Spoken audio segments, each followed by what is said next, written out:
Hey guys, today I'm going to be showing you what's inside of a Casio calculator. These are one of the scientific ones that you would normally find at school.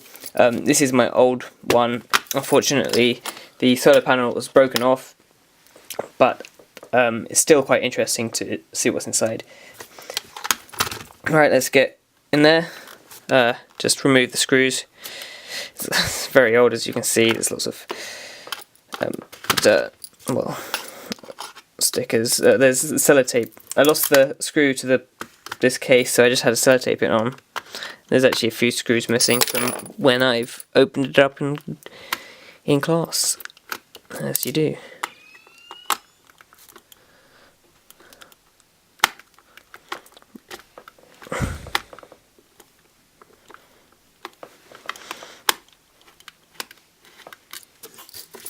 Right. Okay. There we go. That is it. So this thing is called a LCD screen, which stands for liquid crystal display. And what that does is that allows the circuit board of the calculator to send signals to the LCD, and that displays a number or letter or things.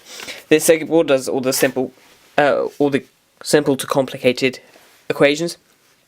So you'll have inputs that go into this memory or this processing unit, and that processes the calculations and sends the outputs to the LCD screen. Right? You can see here that there's an electrolytic capacitor, and it's actually pretty interesting because I've opened up a calculator without an solar panel, and there is no capacitor. There's pads for it, but then there's not a capacitor. So essentially what this capacitor does is that the solar panel will charge the capacitor slowly, but then when it's in use it will dissipate the charge to the circuit board and will allow for the calculator to function. Yeah, so there's a battery battery pack for it. That just holds one of the very small basic button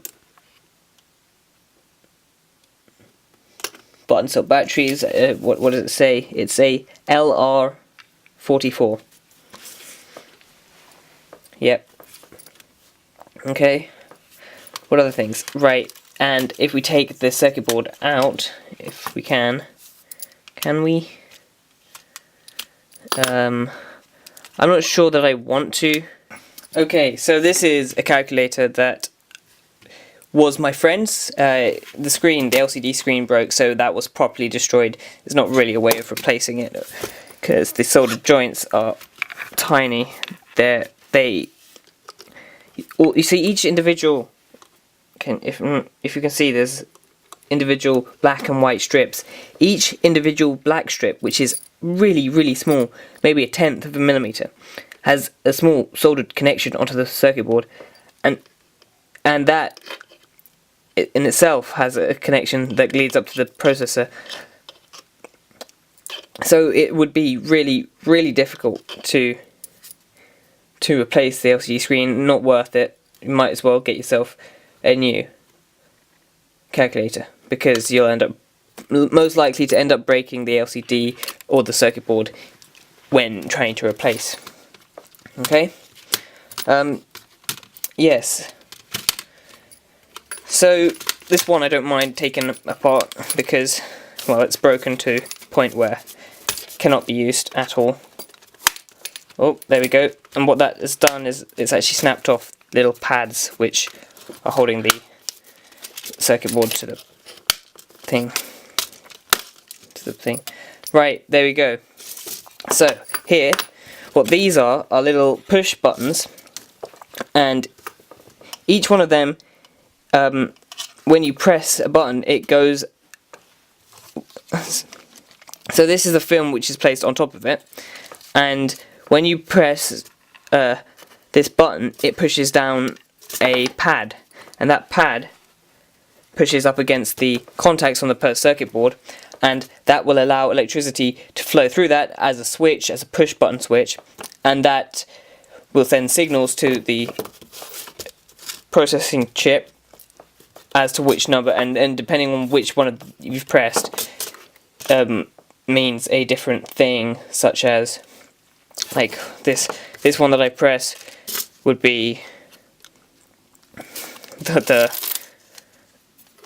whatever that number would be, and these are just little buttons that go, well, so that you know which button is which, and it's more comfortable to use than pressing this thing.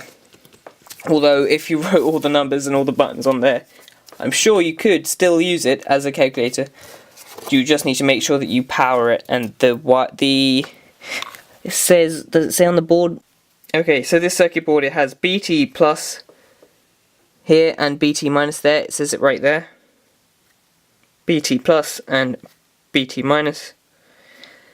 And that means battery terminal plus and positive and battery terminal negative. Also has solar panel, SP minus here and SP plus right there. And the solar panel will go to there, and there'd also be a capacitor. I've taken out the capacitor in this one, but yeah, it's good because most of these things are actually labelled. Like here is a bunch of really small, fine circuit-mounted components, and they're labelled C106, C108, C109, C107. I know that they're all capacitors because it says C. C again here, another capacitor. And there's some things that I don't know. So for example, it says P150. Here it says P150 and it says K15. I'm not sure what they mean. I'm sure they have an equally obvious answer, like C for capacitor, obvious, just the name. But anyway, thanks for watching, guys, and I shall see you next time.